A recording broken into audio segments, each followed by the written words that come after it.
Penguin Random House Audio presents The Speckled Beauty, A Dog and His People. This is the author, Rick Bragg. For Sam. Who wants a perfect dog? Willie Morris. Introduction. Guilty as sin and one eye shining.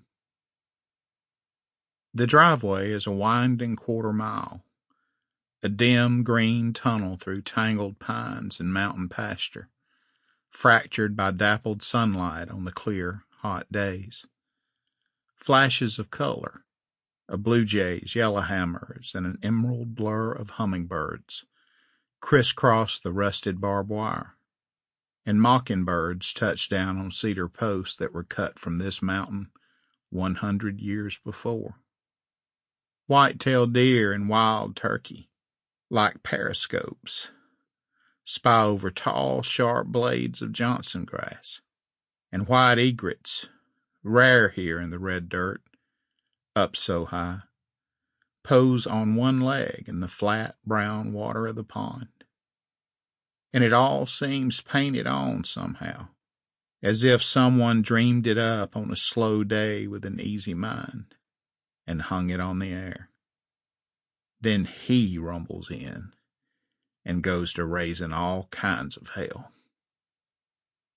The dog, running half blind, tongue out and wide open, intercepts my truck halfway up the drive as the wild things scatter to the corners of the earth.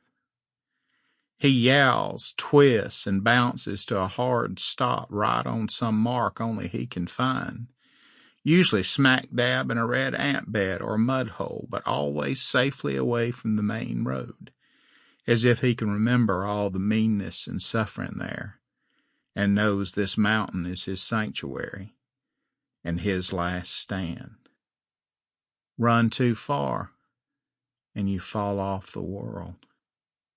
I know this is reading a lot into a dog who falls asleep in his food bowl, suffers a shivering apoplexy when you rub his belly, and acts as if every wayward possum is a sign of the end of times. But I don't think any dog knows home better than one thrown away once already. This is, though, pretty much the sum of his comprehension.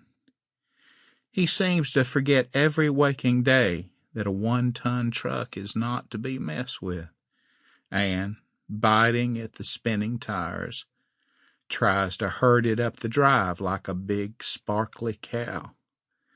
He'll move, people say, because everyone is an expert when it's not their dog in the road.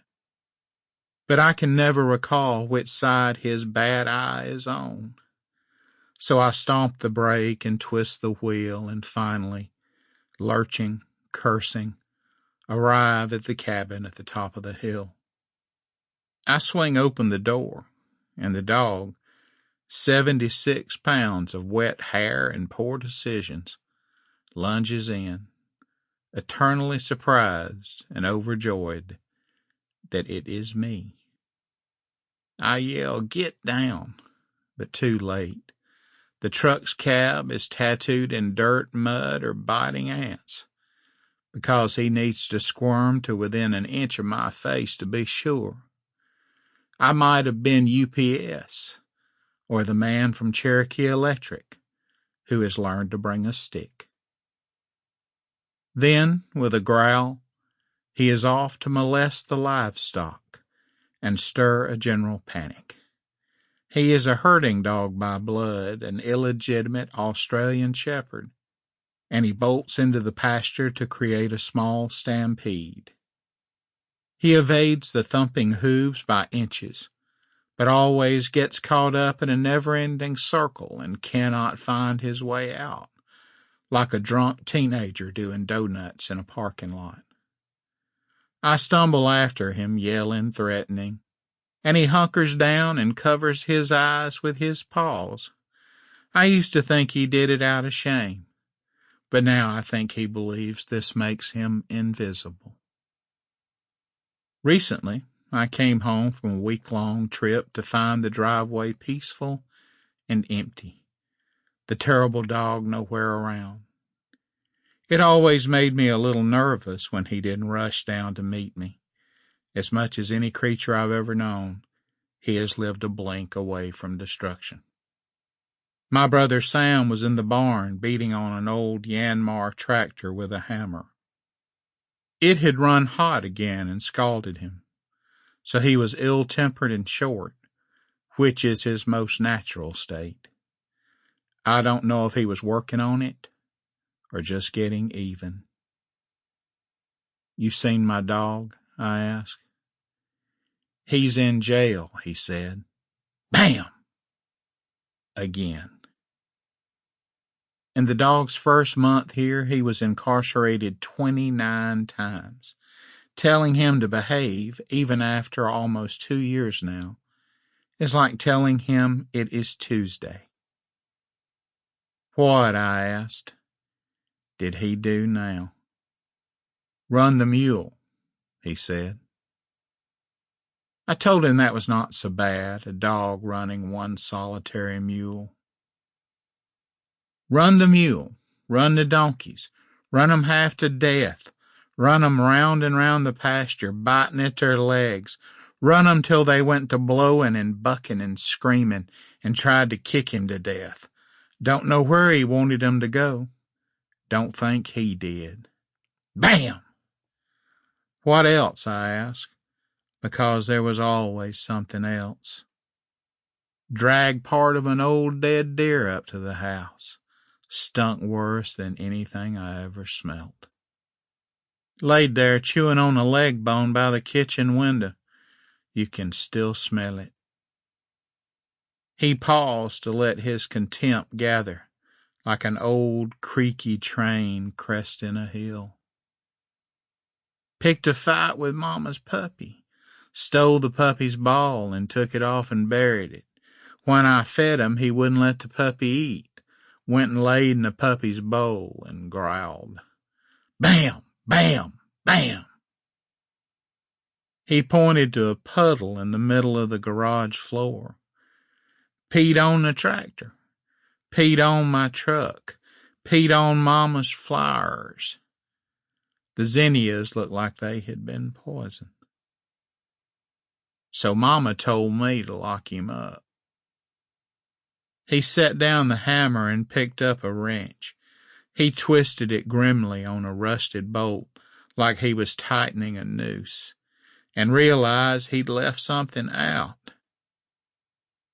"Eat all the cat food Mama put out. Cats flying everywhere." I laughed, and he shot me a dirty look. He does not even like the cats, which are too well fed to catch mice and have no practical use. How he must loathe my dog to take the sight of a cat. He went back to abusing the tractor, mumbling around a big dip of snuff.